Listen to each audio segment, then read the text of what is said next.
Le sénateur Pierre-Hugues Boisvenu, qui célèbre aujourd'hui ses 75 ans, tire sa révérence. Le sénateur Boisvenu, dont la fille a été assassinée par un récidiviste en 2002, s'est entièrement consacré à la protection des familles qui vivent un tel drame. Il a d'ailleurs réussi à faire adopter en 2015 la Charte canadienne des droits des victimes, un combat qu'il a mené jusqu'à la fin de son mandat. Et le sénateur Boisvenu est à mes côtés en studio. Bonsoir, Monsieur le sénateur. Bonsoir. D'abord, joyeux anniversaire. Merci. C'est donc terminé le Sénat pour vous. Oui. Quel sentiment vous habite aujourd'hui? Je suis dans une nouvelle étape.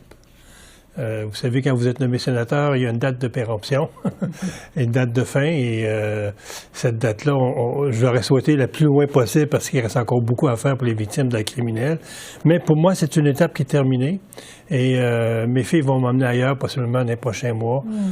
Et on verra comment on poursuit la mission. Parce que je pense que cette mission-là, de défendre les victimes, c'est une mission de vie qui va me rester jusqu'à mon dernier souffle. Oui, parce qu'on vient de vous entendre, justement, vous dites que la Charte n'a pas assez de mordant.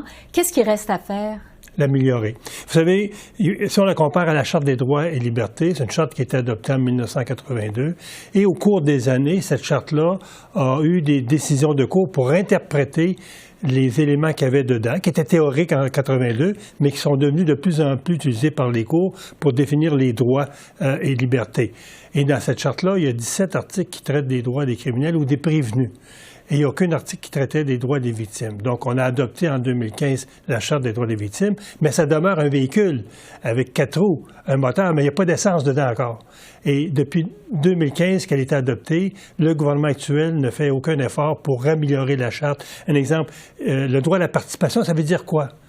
Le droit à l'information, ça veut dire quoi? C'est tout ça qu'il aurait fallu, à partir des plaintes que les victimes ont envoyées, entre autres à l'Ombudsman, au Bureau des victimes d'actes criminels, à partir de ces plaintes-là, venir déposer d'autres projets de loi pour raffermir la Charte. Donc, tout le travail reste à faire. Oui. Vous l'avez dit, tout ça est parti d'une épreuve, évidemment, très personnelle, du meurtre de votre fille en 2002 par un récidiviste. Vous en avez fait votre cause. Quel bilan vous faites de vos 14 ans au Sénat? Si on prend seulement sur le point de vue du nombre de projets de loi, entre 2011 et 2015, le gouvernement conservateur a déposé 42 projets de loi demandés par les victimes en grande partie. J'en ai parrainé une vingtaine. Et depuis 2015, j'ai déposé 15 projets de loi et il y en a 3 qui ont été adoptés. C'est un tour de force quand vous êtes dans l'opposition. Et il y en a un qui va être adopté possiblement cette semaine, qui est mon projet de loi, le S-205, sur la violence conjugale, qui va permettre, pas seulement qu'aux femmes du Québec, parce que le gouvernement du Québec a adopté le bracelet électronique, mais on va l'étendre partout au Canada pour toutes les femmes victimes. Et on va obliger les hommes à aller chercher de la thérapie. On va travailler sur la cause de la violence. Et donc, ce projet de loi pourrait être adopté cette semaine. Donc, moi, j'ai un bilan positif. Maintenant, il reste beaucoup à faire et c'est à ça que je vais me consacrer maintenant. Oui, parce que, bon, vous avez dit tout à l'heure, mes 2 filles vont me mener ailleurs parce que vous avez perdu votre deuxième fille 2 ans plus tard dans un accident de la route. Comment on fait pour survivre à ça? On regarde en avant. On ne regarde pas en arrière. Et c'est ça que j'essaie de montrer aux familles de victimes que j'accompagne depuis tout ce temps-là. Même si j'ai quitté l'association en 2010, j'ai toujours continué à aller vers les familles. Et c'est de dire aux familles, vous ne pouvez pas rester à la date, au moment où votre proche a été assassiné, parce que le criminel va aussi vous assassiner dans l'âme. Vous devez regarder en avant, apprendre à vous rebâtir, apprendre à rebâtir ses rêves, parce que lorsqu'on perd un parent, on perd nos souvenirs, on oublie, mais lorsqu'on perd un enfant, on perd nos rêves. Donc, il faut apprendre à rebâtir ces rêves-là, à reconstruire notre vie autour de bonheur, autour d'amour, et c'est ça. Julie, particulièrement, lorsqu'on cherchait son corps, elle m'a dit « Papa, regarde, je suis morte pour que tu t'occupes de la violence faite aux femmes. » Et j'ai jamais pu regarder en arrière après.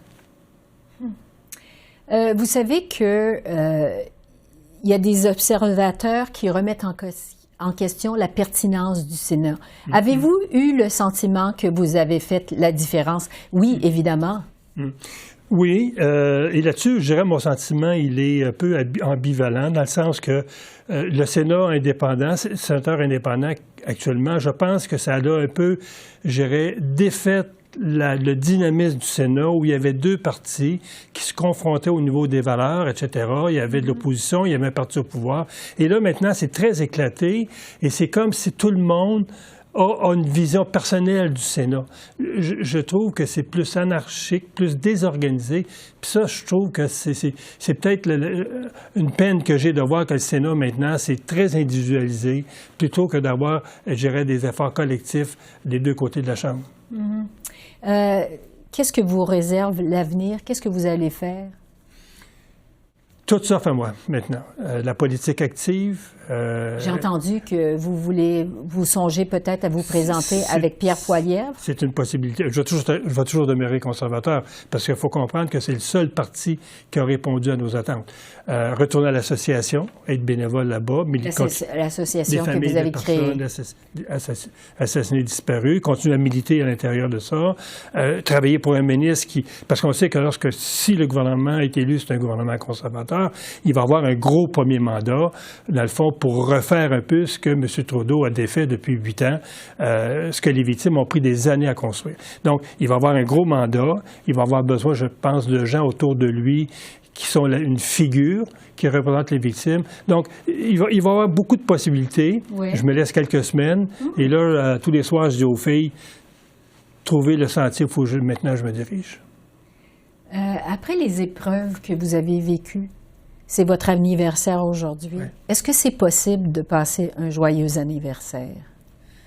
Oui, lorsqu'on a réussi à donner un sens à un geste les plus insensés, d'enlever la vie à une femme, peu importe son âge, pour assouvir des instincts sexuels. Il n'y a rien de pire pour moi dans la vie, là. De pouvoir donner un sens à ce geste-là en disant « Julie, elle est morte pour que ma vie aille ailleurs qu'une retraite tranquille », je pense qu'on réussit à mettre un pied, à se lever le matin, à mettre un pied en bas du lit, puis dire « Il y a une journée qui s'en vient, qu'est-ce que je peux faire maintenant de mieux pour les victimes? » Et c'était ça pendant 22 ans maintenant. Pierre-Hugues Boisvenu, on va surveiller vos décisions. Merci beaucoup. Merci. C'est moi qui vous remercie. Au revoir.